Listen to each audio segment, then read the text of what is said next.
UPS ამერიკის ერთ-ერთი ყველაზე დიდი გიგანტი საფოსტო კომპანია.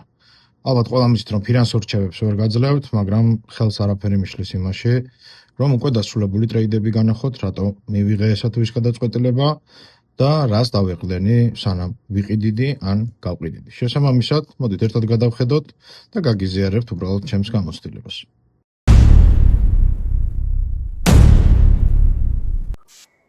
პირველ რიგში გამემეორებ და ვიტყვი, რომ ეს ვიდეო არ არის ფინანსური რჩევა, მხოლოდ და მხოლოდ საგანმანათლებლო მიზნებისთვის გიზიარებთ ამ ყველაფერს. თქვენს წინაშე კი ამ წუთას UPS-ის კომპანია და მათი აქციების ღირებულება ტექნიკურ ფაზის ფრაქტალზე. როგორც ხედავთ, ბევრს ვისაც ბაზრებთან შეხება გვაქვს, ვიცით, რომ დაახლოებით 6 წელი COVID-ამდე ის კონკრეტულ რენჩი ვაჭრებოდა, შემდგომ მივიღეთ COVID-ის დროს ჭარბი მოთხოვნა გადაზიდვებზე, ამან ფასი ჭარბად გაზარდა, აუცილებლად არაპროგნოზირებად დას ყოველთვის მოსდევს ხოლმე ვარდნა, ეს ვარდნა დაიწყო, ამას მე მიზეზად ისიც მოყვა, რომ Amazon-მა ბევრი ხელშეკრულება შეწყვიტა UPS-ის აქციებთან, დიდი ხანი ველოდებოდი მის ვარდნას. პირველ რიგში, როდესაც უშუალოდ აქციას ვუყურებთ, რა თქმა უნდა, აქ ჩანდაეგრევე, საიდან დაიწყო ამ დიდი 6 წლიანი არხის ძირი, რომელიც საკმაოდ კარგი საყრდენი უნდა ყოფილიყო ტექნიკური თვალსაზრისით. მასზე უბრალოდ მარტივად დავიტანე კონკრეტული 0 წერტილი, ძალიან მარტივად, არაფერი განსაკუთრებული არ იყო, მაგრამ უმთავრესი არის აი ეს ორი ჩარტი, რასაც მე ვუყურებ და რითიც მე ძალიან ხშირად თითქმის ყოველთვის ყველა ტრეიდში ვიყენებ. ზევით თეთრი ფერით თქვენ ხედავთ UPS-ის აქციებს, ხოლო ქვევით ეს არის UPS-ის აქციები გაყოფილი M2-თან. რა არის M2? M2 ეს არის money supply, ანუ ცირკულაციაში მიწოდებადი თანხები, რომლებიც ჩვენ გვაქვს ანგარიშზე. ჩვენი დეპოზიტები, ანუ რეალური კეში, რაც არის უშუალოდ მოხმარებაში და ნამდვილი, არა კრედიტი, არამედ ნამდვილი. შესაბამისად, როდესაც გავყავი UPS-ის აქციები, იქიდან გამომდინარე, რომ ამდენი წლის განმავლობაში 2000-დან money supply იზრდება, ანუ ფული ყუდიმად იბეჭდება და ფულის ბეჭდა არის საკმაოდ მაღალ ზრდის ტენდენციაში. მე შევაფარდე მასთან და დავინახე, რომ თანხები, ანუ UPS-ში რეალურად აი ამ პიკში არანაირი დამატებითი თანხები არ შესულა ცოცხალი კეშიდან. შესაბამისად, ეს იყო არაპროგნოზირებადი ზრდა, ეს იყო ჭარბი ზრდა, ანუ თავის ნეიტრალური ზონას გადაცდა და ასევე, როდესაც ის ჩამოვიდა ქვევით all-time lows მიაღწია, აქ მთავარი შემდგომ იყო მეუბნებოდა ჩარტი იმას, რომ სუპორტთან მოსვლის შემთხვევაში ჩვენ დოლართან მიმართებაშიც ვიყავით მაქსიმალურად გაუფასურებულები.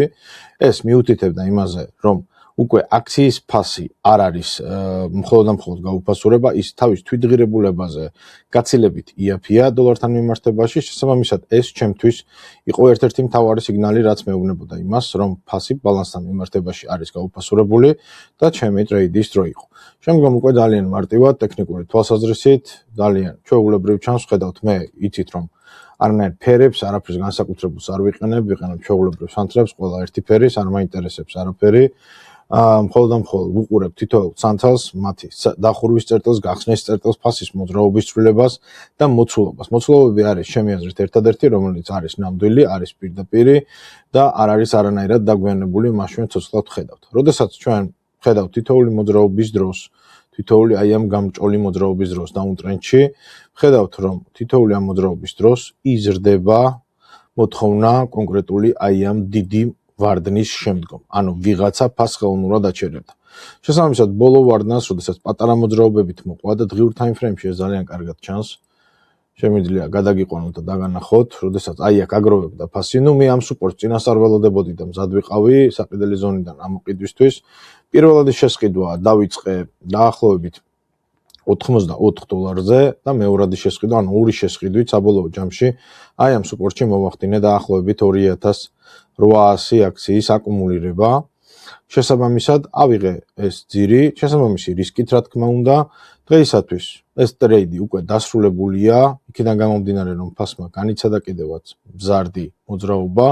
მე აბსოლუტურად დაუბრუნდი ისევ იმ არხს, სადაც ის ივაჭრებოდა, ანუ ჭარბი ზონა, ჭარბი მიწოდების ზონა, მოხსნილი ამ წუთისთვის, რა თქმა უნდა, ერთადერთი, რაც შეიძლება გავითვალისწინოთ ამ წუთისთვის, ფასი 2000-მდე დოლართან მიმართებაში და დღევანდელი ფასი ინფლაციური გაცილებით მაღალი უნდა იყოს, შეიძლება მისი რენჯი იყოს აქ, მაგრამ მე როგორც ტრეიდერმა, ჩემი დაახლოებით 9 წლიანი სავაჭრო სისტემა დავხურე, მე მივიღე ჩემი სარგებელი, გამოვედი ტრეიდიდან, მადლობა გადაუხადე მას და შესაბამისად ეს იყო ჩემი სრული სურათი ამ კონკრეტულ ინსტრუმენტთან დაკავშირებით. ეხლა ერთ რამეს გეტყვით თავს, როდესაც ფუნდამენტს ვუყურებთ და თუ ფუნდამენტი გვაინტერესებს, მისი შემოსავლები, EPS-ი და ასე შემდეგ სხვადასხვა ინდიკატორები, აი ამ კონკრეტულ შემთხვევაში არ მუშაობდა, ვინაიდან და რადგანაც კომპანია უბრალოდ ფიზიკურად ვარდნის ფაზაშია და ჩვენ უნდა შევძლოთ, როდესაც ვყიდულობთ, ვიპოვოთ დაზიანებული აქციის ფასი და არა დაზიანებული კომპანია. კომპანია ნამდვილად არ დაზიანებულა, კომპანია ამ წუთისთვისაც ემზადება კონკრეტული მაღალი ცვლილებებისთვის,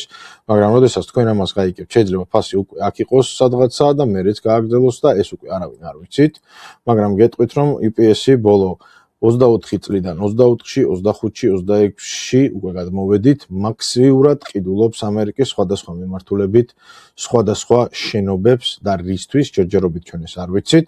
ეს რა თქმა უნდა არ არის ფინანსური რჩევა და არ ნიშნავს იმას, რომ EPS აქციები ვინმე უნდა იყიდოთ. მე უბრალოდ გაგიზიარეთ ძალიან მარტივად მოცულობების ხარჯზე, ელემენტარული ვიზუალური ფასის სტრუქტურის ხარჯზე, ასევე შეფარდება დოლართან და მისი ხელოვნური გაიაფება დოლართან მიმართებაში, ჩემთვის აბსოლუტურად საკმარისი იყო, გამეწია კონკრეტული რისკი იმისთვის, რომ ჩემი სარგებელი მიმეღო. იმედი მაქვს, ეს ვიდეო თქვენთვის საინტერესო იყო, ველოდები შეკითხვებს, შეიძლება რაღაც კიდევ ვერ აუხსენი, აბსოლუტურად სიამოვნებით შევეცდები აგიხსნათ თითოეული ჩემი მოქმედება. კარგად ბრძანდებოდეთ, დიდი მადლობა.